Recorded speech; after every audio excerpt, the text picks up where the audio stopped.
Celeste Unica Brandt, and I'm your instructor this semester for Writing 101 through the University of Wisconsin-Superior.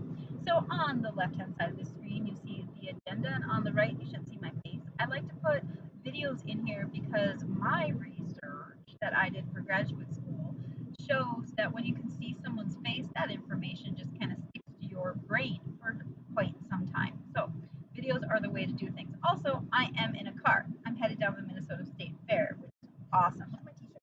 Minnesota State Fair t-shirt. So what we're going to talk about for this welcome video today is how the class is going to go down, like what you can expect to see each semester, and then the big picture progression of what it looks like. Then we're going to get into some basic ideas behind the ideas of learning writing. So a little bit about me. You totally have the right to question who is teaching you all the time. Like, you should feel like they are competent and qualified and want to know about them. You should research people before you take courses to kind of get the lowdown on what's going on. So a little bit about me. I feel like I'm pretty good at teaching and I love it. So there's that. I also have a full-time job. I work at Lake Superior College running a TRIO program. I'm the director of it, called the Educational Opportunity Center. And so what I do really well for my day job is work with students in an academic environment to understand the barriers in the way of or behind their college success. This is important because I understand you are people who have lives outside of the realm of this class, and once in a while you may need to reach out and you may need some extra time on something.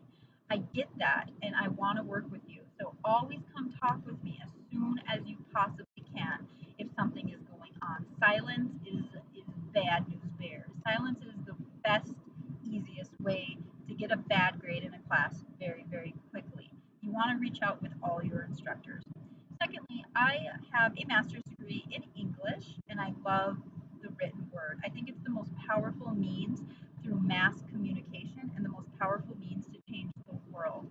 Let's look at just a few modern examples. The Hunger Games, for instance. That book came out a few years back and it has culturally influenced the way what color our eyelashes are, the bow industry, the bow and arrow industry has taken off, the way we look at being rebellious and questioning authority. That has all become much more popular from one tiny book.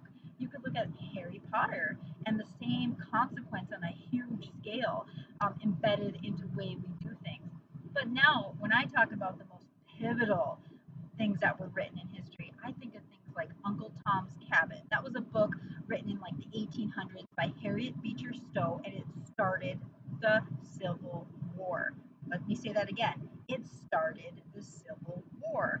And that changed the entire consequence of how the world runs. We do not have slavery today, by and large, for many reasons, but many people attribute it, historians, to Harriet Beecher Stowe's display of humanity in Uncle Tom's Cabin.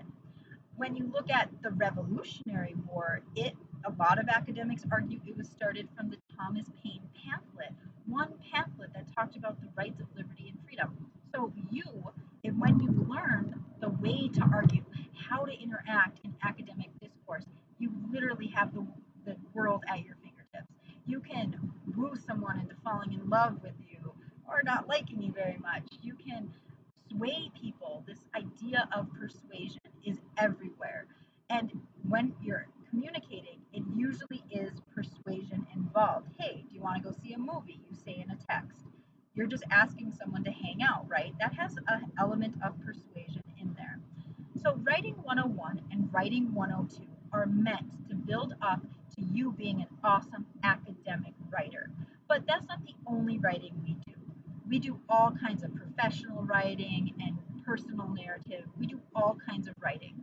We're going to learn the different genres of writing in this class, and we're going to dip our toes into the water of understanding what academic writing looks like so you can prepare for the next class, the 102 class. The 102 class blows my mind because once you are good academic writers, you get to stand on the shoulders of those that came before you and start to build your discipline higher. You, like in Moana, if any of you watch the cartoon, how she puts like the seashell on the mountain, never mind. So you're like making things better for the world when you learn how to properly communicate with other people in your field of study. The people who did this before you were important. It's the reason you have a computer, you're watching me on your screen today, you have cell phones, and I'm in a car recording a video. Mind blowing, right? So you have the ability to contribute such things to whatever field of study you're going into through academic discourse. A long time ago, a couple thousand BC, whatever. So like Socrates and Aristotle, they used to give these grand speeches about these ideas of what makes the world go round. And out of these conversations spurred all academic fields. It was the trigger that made people question and started the sciences and math and literature and really everything. In that tradition 2,000 years ago, people mostly spoke written word and memorized it verbatim, which means memorized the written word and the conversations and lectures Aristotle and Socrates and Plato gave word by word without writing it down. We got to a point back then where they realized, whoa, this is way too much info. I'm losing some of it. My brain can't handle it. We need a means of writing it down and passing it down so other people can add to it. Hence, the academic argument was born.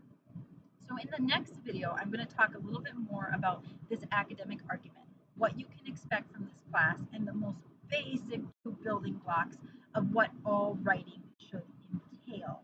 I'm super excited to teach you this semester. Cannot convey how important writing is. It is the biggest indicator on whether you're going to get promoted in your life, in your career, even if you're a scientist. Your ability to communicate in the written word is, in my biased opinion, the most important thing you can learn. All right, so